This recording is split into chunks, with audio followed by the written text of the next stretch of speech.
Now, it's no secret that I'm a big fan of the Erebus Ascent. In fact, I called it my favourite watch release of 2024. But beyond me just liking this watch, it's been amazing to see just how many dial variations are released with all of their watches. The options available to us as watch enthusiasts wanting to buy a watch, thinking, oh, I'd like a different dial, and they are giving this to us. But now, they're giving us more than just dial options, they're giving us size options, and not just a couple of different size options, a lot of different size options.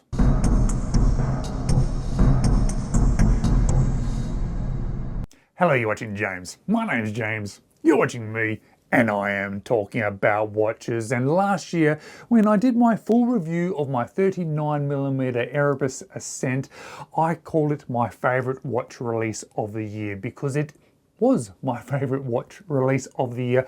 I love this watch. This watch continues to be in my collection today, and it will be long term. But when I did that review, I noticed that a lot of you mentioned that they would like to see it as a bigger watch. Guys out there with bigger wrists or just prefer bigger watches were asking for a bigger watch. But I also noticed that there was some asking for a smaller version. This style of watch certainly could be seen as a smaller watch, and with the trends nowadays going to a little bit smaller, or at least having the availability of smaller watches, I certainly understood that too. And it obviously was not just on my videos that people were making this comment, because Erebus saw this and decided to act. Because not only now is there a 39mm Erebus Ascent, there is a new release 41mm, a 36mm, and what we were not expecting, but a 34mm case size variation. Now this is fantastic because not only now do we have lots of dial options, but we also have size options. But I'm going to admit, it's going to make my job harder to pick a watch when there's now just so many variations. When I picked my Erebus Ascent, I struggled to pick the dial. Now, if I was going to buy one again, I would have to struggle to pick the dial and the size. But more sizes, more dials, the better, because even if it takes me a little bit longer to pick the watch that I want, I would rather have those additional options. And recently, Jody reached out to me and said, hey, we are releasing these different size variations. We'd love for you to get some hands-on experience with them and share with your viewers the different size types. And they sent me out a couple of options to share with you guys. Now I'm going to have to send these ones back, but I'm pretty sure he mentioned that he would actually send me an additional watch for me to keep. And if that's true, well, just in case, I've put that sponsored icon pop up there. And of course, I'm going to leave a link just directly to their website. Don't have any other affiliations with Erebus. I just talk about them lots because, well, I particularly like them, and I particularly like them specifically because of this watch. I absolutely love mine. So today, I'm not going to be re-reviewing my watch or even reviewing the two other size variations that they sent out to me. But what I do want to do is show you the different sizes, how they compare to my 39mm, and identify a few things that have changed about the two to allow for those size changes. So let's flip around and let's have a look at these three watches that I now have in hand.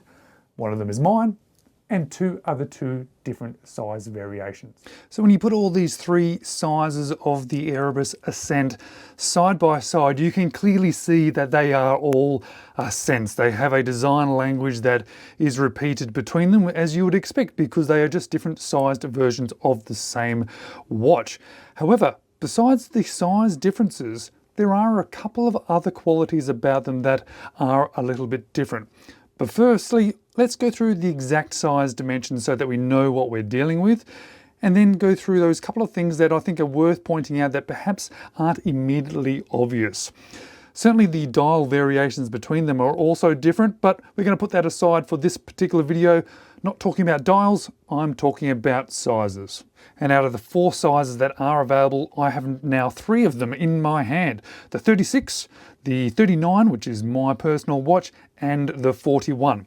But let's start with a couple of the quick dimensions so you are aware of it. The case of the 36 is actually slightly under, it's 35.7. The height is 11, the lug to lug is 41.8, and the lug width is 20. My 39mm, strangely enough, has a 39mm case. It also shares that 11 millimeters of height, has a lug to lug of 45 and the same 20 millimeter lug width. The 41 millimeter, well, it's slightly under. It's actually 40.6 according to my measurements anyway, and it is a touch thicker, being 11.2 millimeters. Still a nice short 46.7 millimeter lug to lug, however, and again, sharing that 20 millimeter lug width. So just looking at those dimensions themselves, there's a couple of similarities. All the height of them are pretty much the same, 11 millimeters. All the lug widths of these ones are the same, 20 millimeters. But it's worth noting a couple of things, and worth checking out on the website just to clarify as well, because you'll see this one has male end links and male end links. I think Jody was talking about giving other female end link options available. Double check with them. And I've got the two O style bracelets here on the watches that have been lent to me, and my personal J style. So there's some differences in regards how it's going to sit on wrist. So those size differences aside, because I guess that's the sort of obvious differences between these three watches, but there are a few other differences worth noting, and I don't think they particularly make much of a difference in regards to experiencing the watches, but they possibly might be something that you might want to be aware of. And the first thing that to me sort of stands out is the date window of all of them.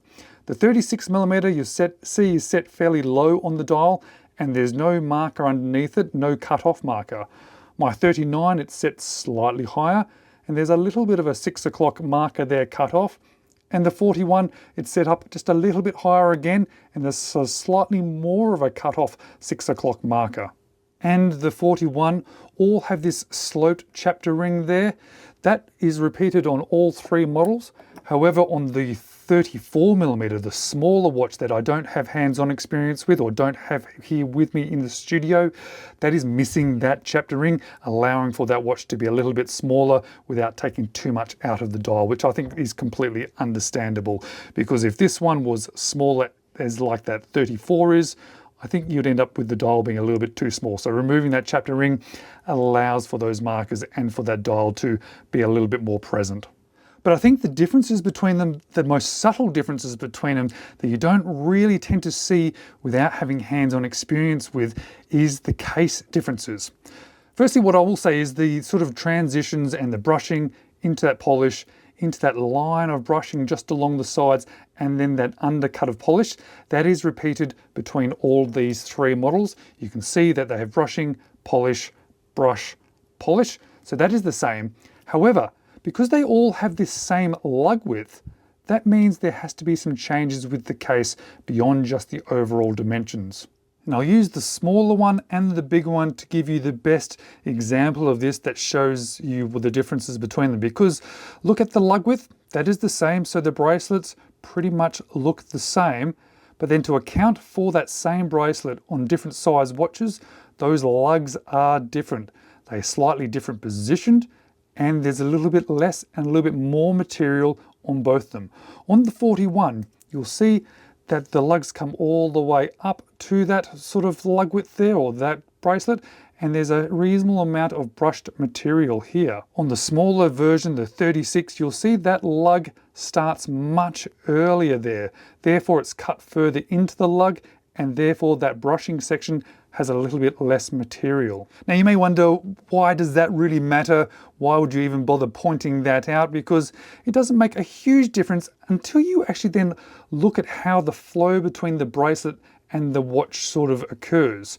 I've noticed between the 41 and the 39, there's not really much of a difference when you then put it on wrist. You don't really notice that transition difference. They sort of seem like a standard watch with a bracelet, as you kind of would expect how a bracelet would transition to a watch, any sort of watch that you get. However, the 36, it really feels like the bracelet sort of integrates into the case more because it sort of blends into it. And I think the best is sort of showcased on this 36 on wrist.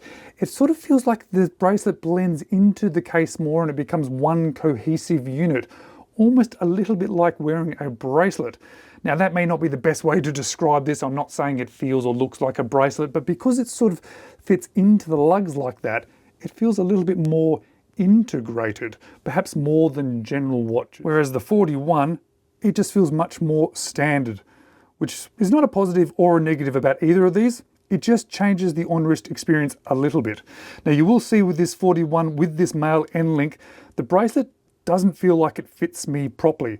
The watch itself certainly does. I think this one on a strap would fit me really well. That shorter lug-to-lug works well, but the male end links with this O-style bracelet on this 41, it feels like it'd be too big. Now I'm sure Jody mentioned that they're going to put a female end link version of this, and this is probably the reason why, but double check with their website.